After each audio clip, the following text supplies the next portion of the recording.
드디어 기다리던 퇴근 시간. 깨끗이 씻고 침대에 누워 가장 행복한 고민을 시작합니다. 오늘은 뭘 볼까 하고 말이죠.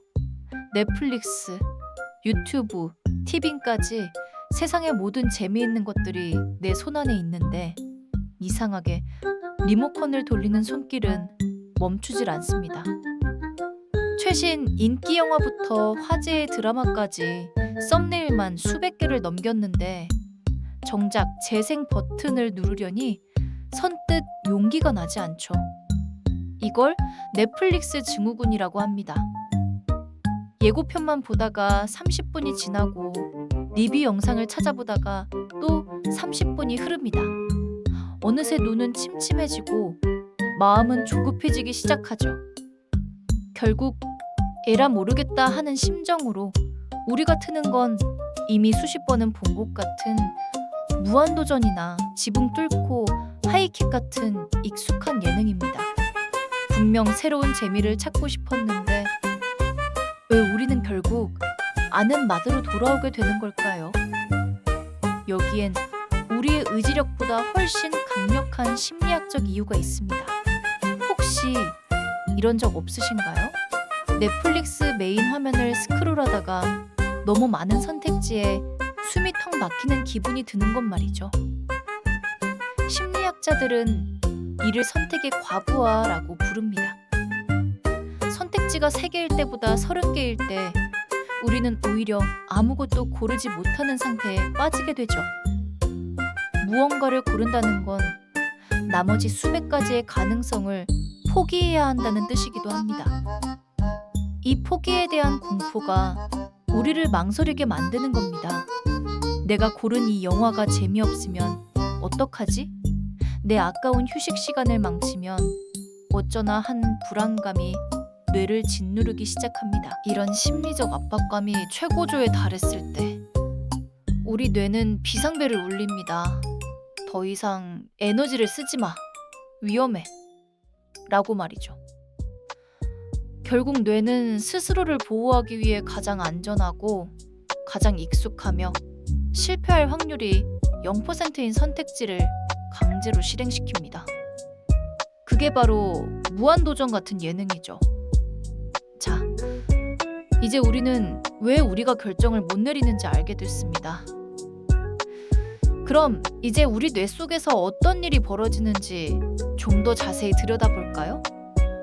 우리 뇌의 앞부분에는 전두엽이라는 아주 똑똑한 사령탑이 살고 있습니다. 이 친구는 논리적인 사고와 복잡한 결정을 담당하죠. 하지만 이 전두엽은 아주 비싼 엔진과 같아요.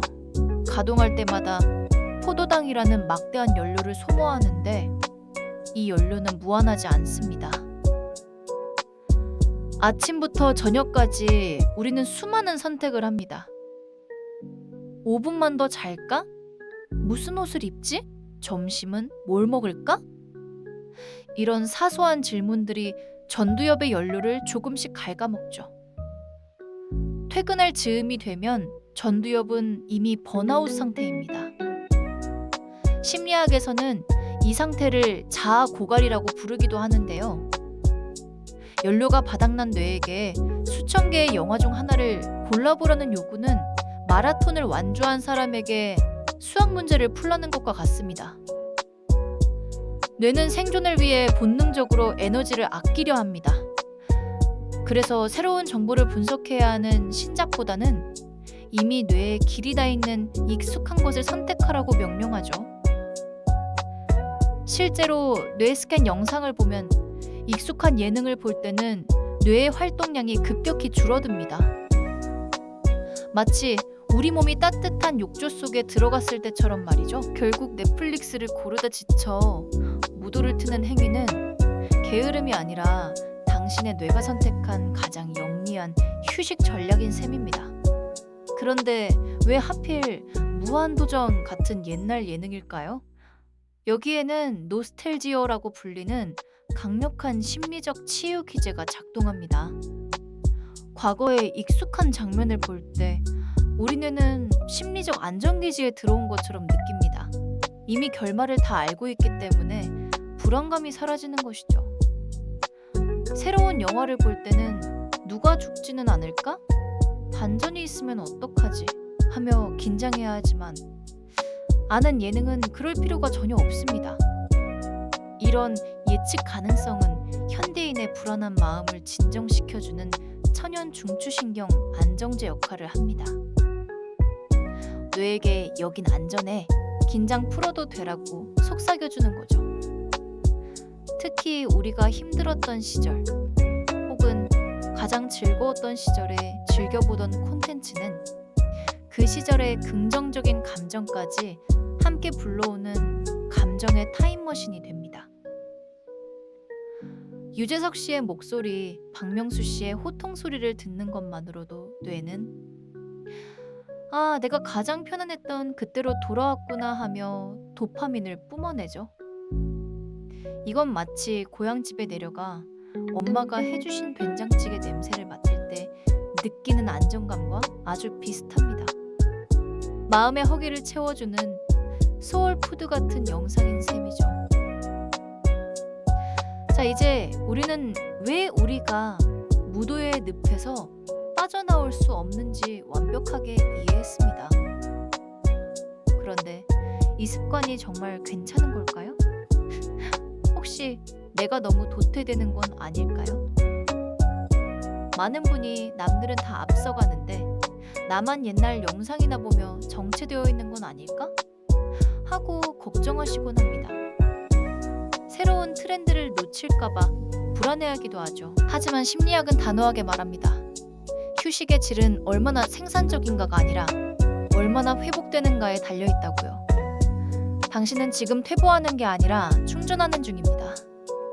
뇌과학적으로도 새로운 정보를 차단하고 익숙한 자극만 수용하는 시간은 뇌의 디폴트 모드 네트워크를 활성화해 창의성을 높여주는 역할을 합니다. 멍하니 무도를 보며 웃는 그 시간 동안 당신의 전두엽은 비로소 무거운 짐을 내려놓고 내일을 살아갈 에너지를 비축하고 있는 것이죠. 그러니 이제 넷플릭스 메인 화면을 떠들며 낭비한 1시간을 아까워하지 마세요.